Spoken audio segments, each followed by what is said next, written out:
enough, but... Hi, sorry, who's that? Who's talking now?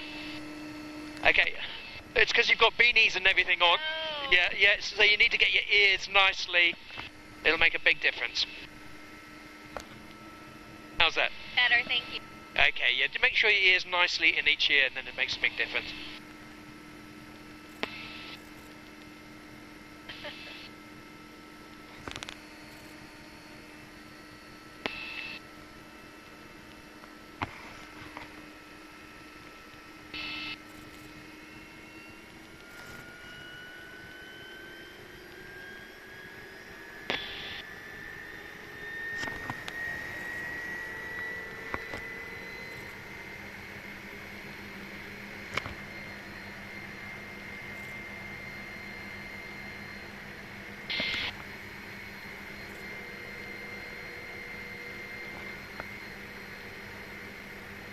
Okay folks, just going to make a radio call and then we'll be on our way.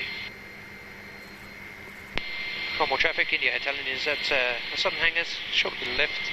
We'll left on runway 27, then we're orbiting round and overflying Highlands Motorsport Park and then entering Kawarau Gorge. Any other traffic?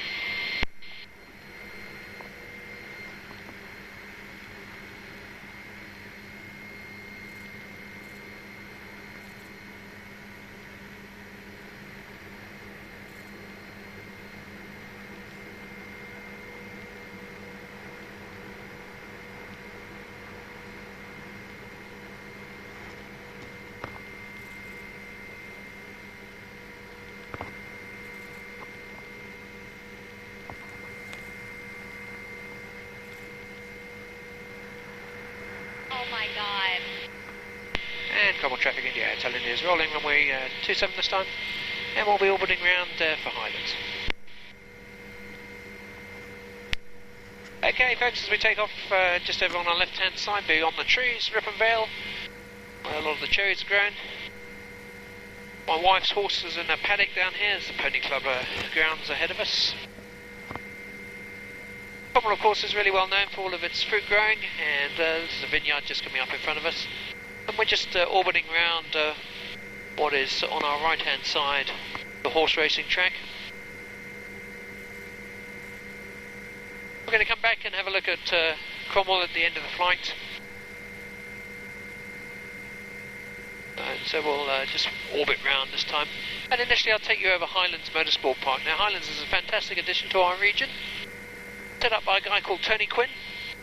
Tony is a Scotsman, but he made most of his money in Australia selling pet food, VIP pet food. Highlands Motorsport Park has a race circuit that is 4.1 kilometres long. You can get a ride around it in a Porsche or a Lamborghini. At the entrance to Highlands we have the Nose Restaurant, and then up on the hill we have the Motorsport Museum up on the top of the hill there. This end of it, they're just putting in the industrial park, and you can see a few buildings going up there, and then we have the pit lanes. In the middle of Highlands is the go-karting track, set up in the race pattern of Bathurst race circuit. Out to the left of us and amongst the trees they have a dinosaur safari, so you can go and find the dinosaurs all the way through the forest, so they've got a lot of activities here at Highlands below us. So far they've spent $32 million developing that.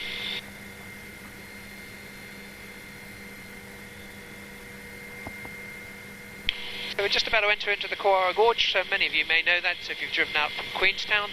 The main highway runs on our right hand side all the way to Queenstown and runs to the Kawarau Gorge. The Kawarau River, it drains Lake Wakatipu, and it comes down here on our left hand side and starts filling up Lake Dunstan behind us. So we're going to take a little trip round Mount Difficulty, which is the mountain in front of us. And then we'll cross over Bannockburn, which is over on our left hand side, and then we'll go and do a snow landing on the other side of the valley.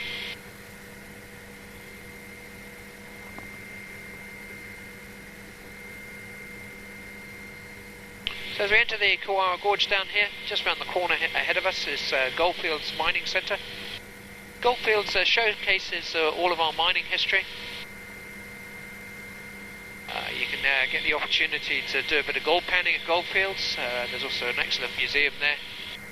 If you look up and down the riverbed each side of Goldfields, you'll pick up some of the old original gold mining huts. Also running from Goldfields is Goldfields Jet Boat, and they'll give you an exciting ride up and down the Kawarau River in front of us.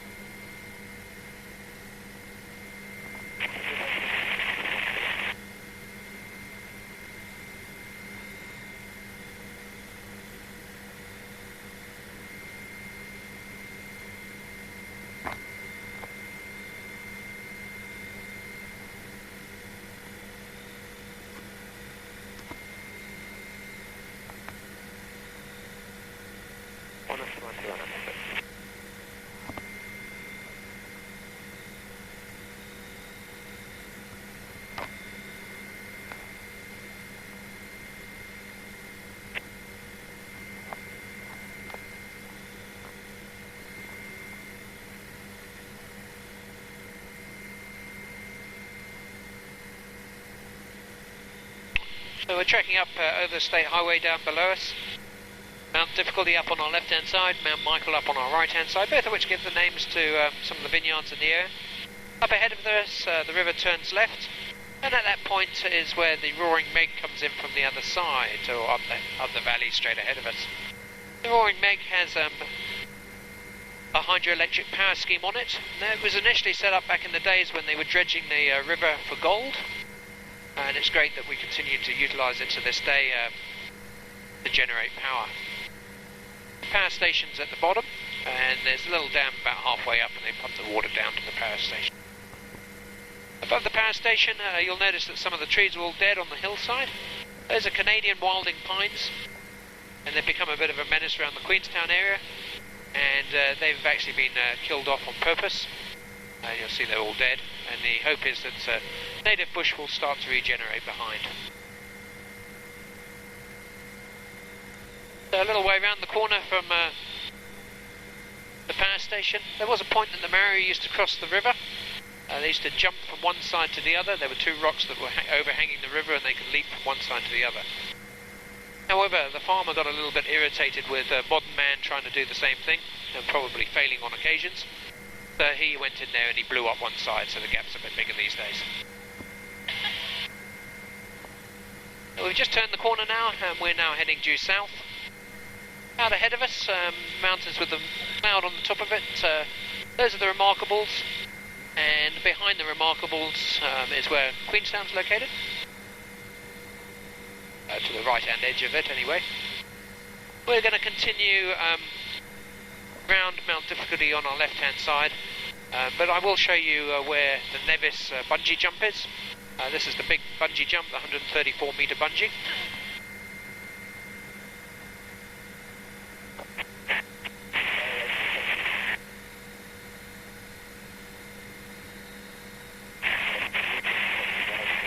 So as we trek along here, shortly opening up on our right-hand side is the Gibson Valley. Gibson Valley is one of the big wine-growing regions, and it starts just beyond Mount Rosa out there on the left-hand side. The other end of the Gibson Valley is the A.J. Hackett Bridge bungee, but we'll show you the big one, the 134-metre bungee, which is ahead of us shortly.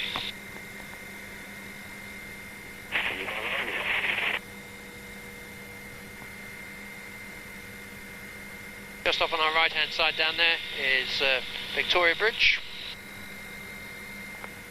on the main state highway.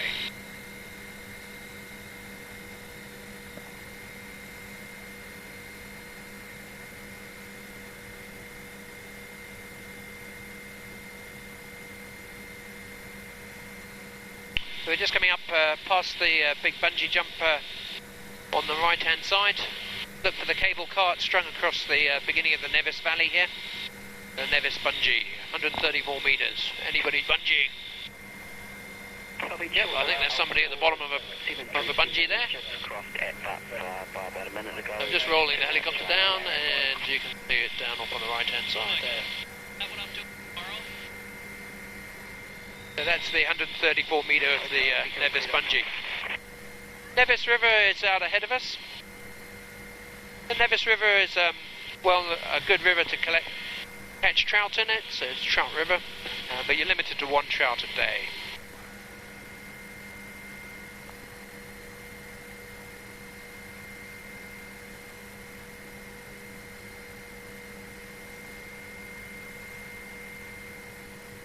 So we're going to come up over the ridgeline ahead of us. We're back in towards the Cromwell Basin. We're going to cross over the Cromwell Basin and we're going to do a snow landing over on the other side of the valley up here.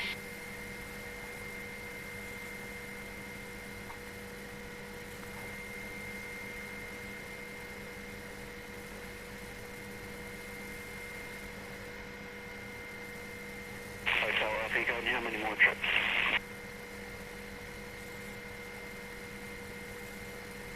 Copy, thanks.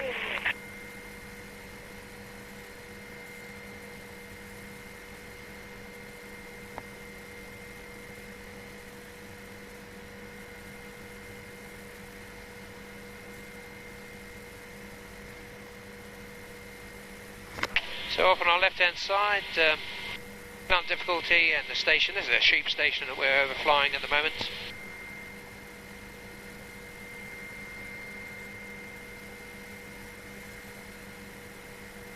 And we're now opening up into the Cromwell Basin and heading across Kenmare Station. We're going to land at the top of Kenmare Station. North of that is the Dunstan Ranges. Leading rocks just here. 200 degrees 10 knots, runway 23 cleared left.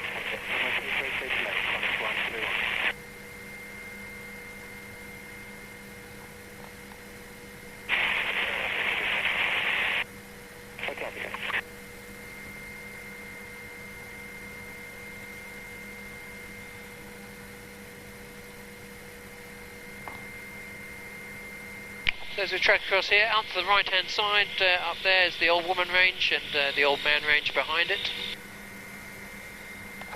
Up to the right of that is where the Nevis Valley is. That's got a big gold mining history. There were lots of gold miners who went up there in the winter time. However, they did struggle with the extremely cold temperatures. They wanted to stay on their land in order not to lose them, but many of them lost their lives because of that. Out to the left hand side of us, we're looking down on Bannockburn there. And this end of Bannockburn is where the gold mining sluicings are. This was an area that was extensively mined. When they sluice, they wash all the soil away and it leaves this unique landscape. When that was in production, it was one of the most productive goldfields in the world for a short while. So we're just flying past Bannockburn. Bannockburn's got some of the best vineyards around. And just on the edge of the sluicing on the other side there is Mount Difficulty Winery. The restaurant on the hill and the shed just below.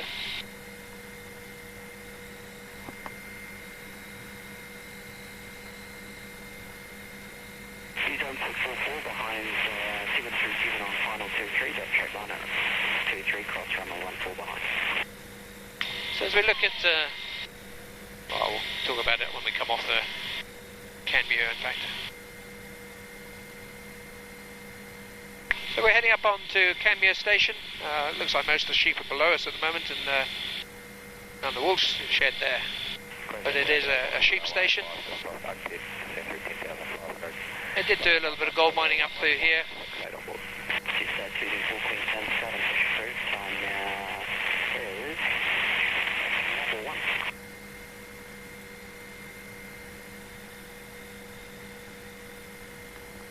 South Coast signal now.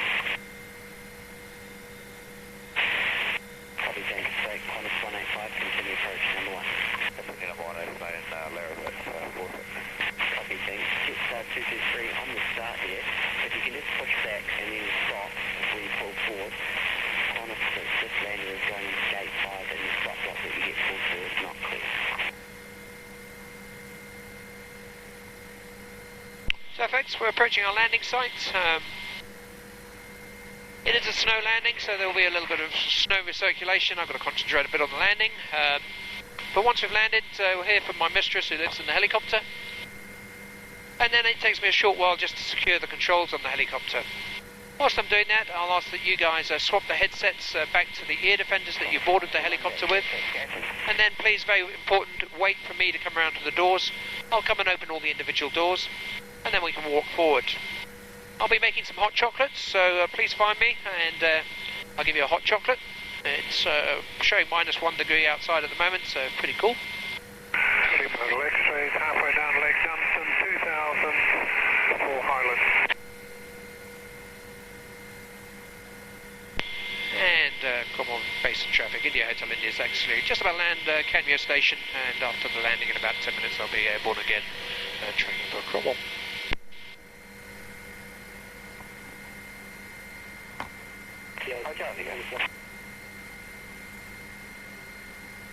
So folks, we're going to land on Mount Jackson up here, the top of Kenmare station. Very grateful to the landowner letting us come and land on this scenic spot up here.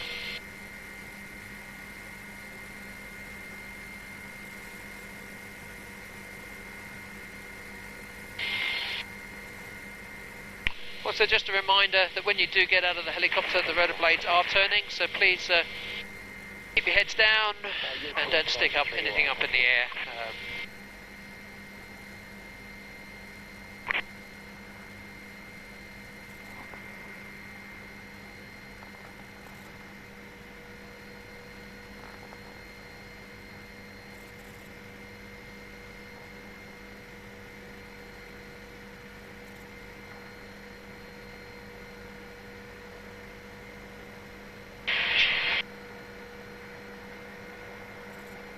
Should also point out that we've got spear grass around here, and spear grass is spiky, so don't be careful what you bump into. Not nearly as bad the recirculation here as the last landing place I went to.